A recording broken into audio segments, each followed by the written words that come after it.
से कहते हैं इमरान खान साहब का दिया हुआ शऊर have been disabled in Gaza by the very weapons provided by your country. Do you oppose this genocide? Are you ashamed of the role of your country? Germany से आई हुई एक खातून जो कि माजूर बच्चों के हकूक के लिए बात उठा रही है और पाकिस्तान के अंदर आकर वो बात करती है, लेकिन एक नौजवान खड़ा होता है और वो एक सवाल करता है उससे।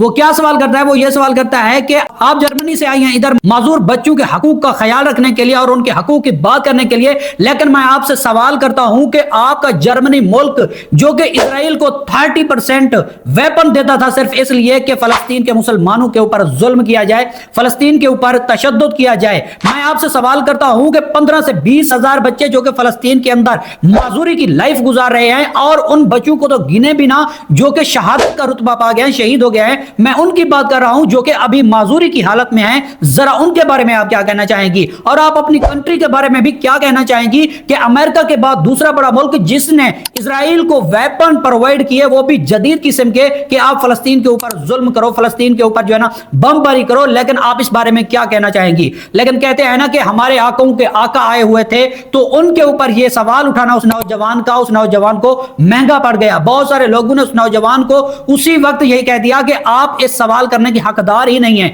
आपका हक ही नहीं बनता कि आप इस तरह का सवाल करें, आप अपने पाकिस्तान की बात करें, पाकिस्तान के माजूर बच्चों की बात करें। लेकिन वो नौजवान कहता है मेरे पाकिस्तान बच्चों की हिफाजत करने के लिए या उनकी माजूरी का ख्याल रखने के लिए हुकूमत ऑलरेडी इन पर काम कर रही है, लेकिन एक अदर कंट्री से आई हुई खातून जो कि पाकिस्तान के माजूर बच्चों की बात कर रही है, असल में तो वो फलस्तीन के बच्चों की कातिल है और उनकी माजूरी की भी यही जिम्मेदार है।